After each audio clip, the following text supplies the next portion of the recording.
La historia que vamos a contar a continuación es digna de una novela policial, de una serie policial, aunque seguramente María Antonia, con quien vamos a conversar, va a decir que no hubiese querido ser la protagonista, una de las protagonistas centrales, si esto fuera una novela policial. Es una historia real y la vamos a saludar a María Antonia Gauna. Con ella vamos a conversar esta mañana. Hola María Antonia, buen día. Buen día, ¿cómo estás? Bien, muy bien. Bueno, María Antonia Gauna estuvo 12 años presa por un crimen que no cometió. Y hoy ella puede contar esta historia. Bueno, María Antonia, es así, ¿no? ¿12 años presa? Sí, con exactitud. Sí, estuve privada de mi libertad desde el 6 de febrero del año 2005, en el año por un crimen que no cometí. Mi carátula fue homicidio doblemente calificado agravado por el vínculo. Es decir, que me culparon de haberle asesinado a mi marido, siendo que hay un culpable. ¿Y usted qué nos puede contar acerca de ese día trágico en el cual asesinan a su marido? Ese día trágico en el cual asesinan a mi marido fue un día sábado. Nosotros habíamos propuesto ir a cenar a la casa de una hermana, de mi hermana Olga, junto con mi hermana Ingrid, porque en Arequito estábamos viviendo 3 hermanas, Ingrid, Olga y yo. Cenamos cada uno con nuestros esposos y sus hijos, porque yo no tengo hijos, y ese día justamente mi marido, Omar Bertolelli, había invitado a su sobrina a llevárselo a un circo que estaba en Arequito. Fue al circo él con su sobrina y mi sobrino. Al regresar cenamos pizza, que fue encargada, inclusive me acuerdo, de un delivery, de una casa de pizzas llamado El Faro, de la localidad de Arequito. Ese día, después de cenar, fuimos nosotros, yo y mi esposo, a llevar a la nena a la casa, o sea, a la casa de su mamá, que específicamente su mamá, sobrina de mi marido, estaba viviendo en la casa de sus padres, de María Rosa y de Omar Longarín. Dejamos a la nena, luego nos dirigimos a nuestra vivienda. Una vez que regresamos a nuestra vivienda, yo soy la primera que bajo del auto porque hacía 6 meses que estábamos casados y no teníamos todavía cochera. Por lo tanto, mi marido dejaba siempre el auto en la cochera de sus padres, de mis suegros. Ese día bajo yo del auto y mi marido se dirige a dejar el Ford Falcon en la casa de mis suegros, que quedaba a tan solo 150 metros de nuestra casa, todo por la misma dirección, la misma calle. Ese día, al bajar, yo ingreso a mi casa y cuando ingreso me encuentro con una anormalidad que no era frecuente en nuestra vida. Es decir, una puerta que daba al pasillo de nuestras habitaciones, siempre nosotros dejábamos abierto, pero ese día se encontraba entrecerrada. Cuando me llama la atención que la puerta estaba entrecerrada, lo primero que hago es dirigirme hacia ese pasillo. Abro la puerta y me encuentro con una persona encapuchada. Una persona alta, encapuchada, con barba, de ojos celestes y con un arma en la mano. Cuando veo a esa persona, pego el grito. Al pegar el grito, por el susto que me dio, la persona me toma de la cintura y me dice, tranquila, que no te va a pasar nada. Cuando me dice así, reconozco la voz, una voz tan particular y ronca, la voz de mi cuñado Pirulo. En ese momento le digo, reconozco tu voz, sos Pirulo. Va a venir Omar, le digo. Entonces me dice, en ningún momento asiente que es él. Me dice, dame la plata. ¿Dónde está la plata? Le digo, ¿qué plata buscas si no tenemos dinero? El dinero que tenemos es poco y lo que utilizamos diariamente lo utilizábamos para comprar en cuanto a la alimentación y todo lo necesario en forma diaria. Le digo, tengo dinero en el placar de mi dormitorio, que está en el dormitorio. Bueno, dame el dinero que hay. Me dirigí al dormitorio, él siempre apuntándome con el arma. Abro el placar, estaba en un cajón con una bandita elástica, que no llegaba a 1.000 pesos el dinero que tenía. Le di y me dice, tírate en la cama que te voy a atar de las manos. Me ata de las 2 muñecas. En ese momento llega mi marido y desde afuera escucho muy fuerte que me dice, Mari, abrí la puerta. Cuando abro la puerta, él me dice, vas a abrir la puerta y no vas a decir nada. No diga nada que yo estoy acá. Abrí la puerta como podés, porque yo ya tenía las manos atadas. Abro la puerta, me acerco en el centro de la puerta y le digo, Omar, tu cuñado.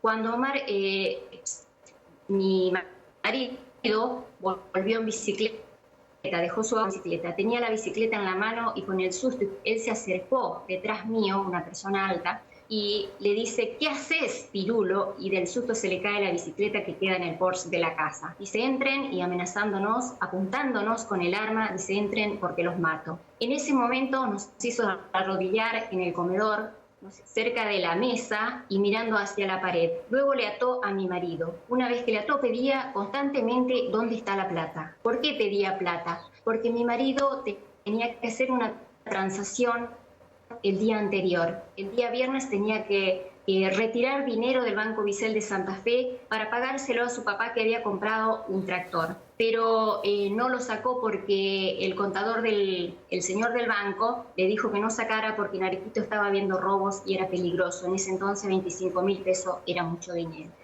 Por lo tanto, optó en hacer una transferencia y hacerlo a Acopio Arequito a su padre. Ese era el dinero, él se enteró que mi marido iba a sacar ese dinero, entonces era el dinero que pedía.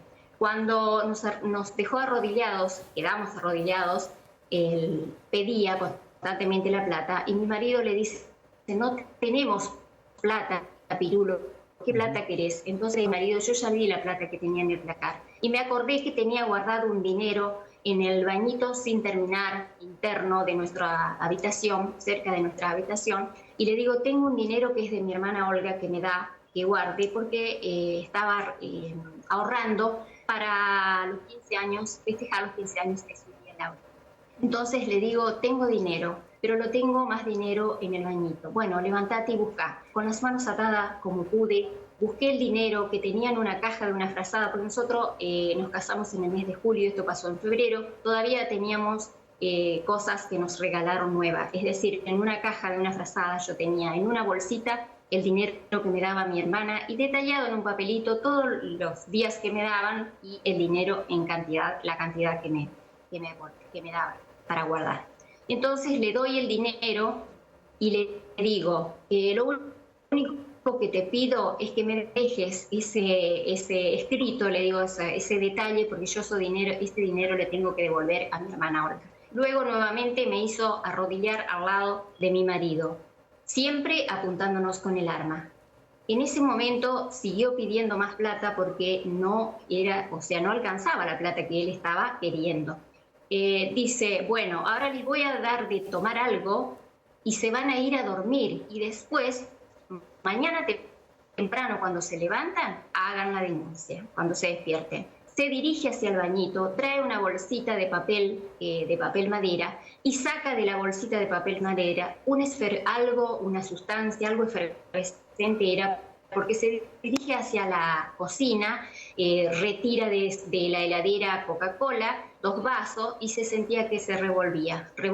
Era una sustancia que nos dio de tomar, a los dos nos dio de tomar él porque estábamos nosotros con las manos atadas. A mí me dio de tomar, yo tomé todo, mi marido me dijo, Mari, yo no voy a tomar. Él no alcanzó a tomar todo, le insistía que tome, pero mi marido se hacía hacia atrás, y es decir, que se volcó bastante también por su ropa y no alcanzó a beber todas las sustancias que nos dieron. Y a su vez, en ese momento, saca de esa bolsita un celular y habla a otras personas que estaban afuera, a 1, 2, 3, no sé cuántas personas, dice, todo bien, en 5 minutos si no salgo, entren. Luego seguía pidiendo la plata y le seguíamos diciendo que no teníamos más y que le dimos todo el dinero que teníamos. Luego pregunta, dice, bueno, ahora, dice, ¿dónde está el celular? Porque había en ese momento los celulares grandes, tenía mi marido, estaba cargando en la cocina. Mi marido le dice, está en la cocina. Bueno, ahora se van a levantar, se van a acostar. Nos dirigimos hacia el dormitorio y preguntó si teníamos arma. Y mi marido le dijo, no tenemos pirulo. Constantemente le decía el nombre. Cuando nos hace desvestir, nos deja en ropa interior, a mí, yo en ropa interior, mi marido también, y yo despierto luego en un sanatorio. Y a partir de ahí empieza la otra parte del calvario. Una es esta que estás contando con lujo de detalles de ese día. Y a partir de ahí ya, sí, cuando despertás en el sanatorio, sabés que a tu marido lo asesinaron y finalmente la justicia te termina condenando a vos. Cuando a mí me llevaban, comenzó el calvario cuando me llevan ya hacia, sí, totalmente, yo herida porque a mí me cortaron las venas, tendones, flexores de mis dos muñecas. Yo creo que no sé si se llegará a visualizar. No sé se alcanza a ver, sí. Las cicatrices que me quedaron en ambas muñecas. Sí. Porque me cortaron las venas, flexores y tendones profundos de ambas muñecas, tanto de la muñeca izquierda como de la muñeca derecha. Es decir, que he perdido el 80% de sangre. Me llevaban, yo viví por un milagro. Cuando me estaban trasladando a la ciudad de Casilda, al sanatorio, en este momento, al sanatorio primordial, tuve 2 paros cardiorrespiratorios. Y el médico que me llevaba decía que yo prácticamente no iba a llegar con vida hacia Casilda. Gracias a Dios llegué con vida. Luego estuve en estado de coma. Me hicieron 2 operaciones. El doctor Pasotti de Casilda me hizo 2 operaciones para poder suturarme esos tendones, flexores y venas que lo tenían todos cortados. Y estando con al día siguiente, después de haberme operado de las 2 muñecas, el doctor me toman declaración en el sanatorio de la UOM, estando bajo anestesia y con calmantes. Me encontré de repente con una persona que me dijo ser la jueza en ese entonces era la doctora Susana Nogueras de Casilda, y personal policial, y ni siquiera un abogado en el lugar donde yo estaba declarando. ¿A vos te condenan? Desde el momento que me tomaron la declaración, yo nombré a la persona que estaba en mi casa, que era el cuñado de mi marido. Bien, te condenan, te toca ir a la cárcel, y después ¿cómo haces para revertir la historia? Para que hoy se sepa que no cometiste ese crimen y, lamentablemente, después de estar 12 años presa, estés en libertad. En el año 2008 me condenan a prisión perpetua. Luego esto fue, a su vez, se apeló a Cámara, y Cámara de Apelación de Rosario sigue confirmando la condena. Gracias a Dios aparece un informe médico que es una electromiografía, y se hace un recurso de revisión, se presenta a la Corte Suprema de Justicia de Santa Fe, y la Corte Suprema de Justicia de Santa Fe es realmente la que me absuelve y se da cuenta. Es el que estudia como debe estudiar e investigar el caso, porque ese informe científico demuestra que yo no me hice los cortes en la mano izquierda. Al ser diestra y tener la mano izquierda cortada profundamente, tendones, flexores y vena, es imposible que yo pudiera tomar el elemento cortante y cortarme la mano izquierda. Es decir, que la Corte Suprema, a través de un recurso de revisión, me absuelven. Y estuve privada de mi libertad 12 años injustamente, dando desde el primer día que declaré el nombre del asesino. El asesino se llama Omar Enrique Longarín, cuñado de mi marido, el esposo de la hermana de mi marido, y jamás fue investigado. Esta causa tuvo muchísimas irregularidades. La primera irregularidad es que la casa, nuestra vivienda, el lugar del hecho del crimen, no pusieron la faja de seguridad, pusieron recién después, a los 5 días de haber sucedido el hecho. También otra de las cosas que hicieron, allanaron la casa en 2 oportunidades, tanto el personal policial como los bomberos, sin autorización de un juzgado. En tercer lugar, mi familia pedía a gritos que me hagan el análisis para ver qué era lo que nos dieron de tomar a mí y a mi marido, análisis de sangre. Un personal policial que en este momento, no sé si sigue trabajando en Casilda, Jefatura Cuarta de Casilda, de apellido Balbi, dijo que sí, que fue analizada la sangre, que mandó y que salió negativo. Y cuando le dieron desde el juzgado el resultado del análisis, dijo que no, que él había mentido, que no mandó a analizar nada, mintió para que ayudar a su señoría a esclarecer el caso. Actualmente, esa es otra de las irregularidades. María Antonia, ¿y actualmente dónde estás viviendo? Y muchas irregularidades más. Te preguntaba, María Antonia, actualmente dónde estás viviendo. A ver, se estaba entrecortando la comunicación. A ver, María Antonia, si nos estás recibiendo ahí, ¿nos estás escuchando? Sí, perfectamente, lo escucho. Te decía, ¿dónde estás viviendo en la actualidad? En la actualidad estoy viviendo en Corrientes, en Sauce Corrientes, porque yo había pedido, estando casada con Omar Bartolelli, había pedido el traslado interjurisdiccional de docente, porque yo soy docente, y pedí a Santa Fe. Cuando me efectivizaron el traslado, yo no pude sentar porque el día de presentación yo estuve privada de mi libertad. Entonces, Corrientes me restó el trabajo y fui reubicada en una escuela de acá de la provincia de Corrientes. Bien. ¿Y en este momento estoy residiendo en mi ciudad donde nací, mi ciudad de origen, en Sauce Corrientes. Y esa persona que mencionaste que como... ¿Hola? Sí, te decía, esa persona que mencionaste en varias oportunidades como que fue autora del hecho, ¿sigue viviendo en Arequito? ¿Está en libertad?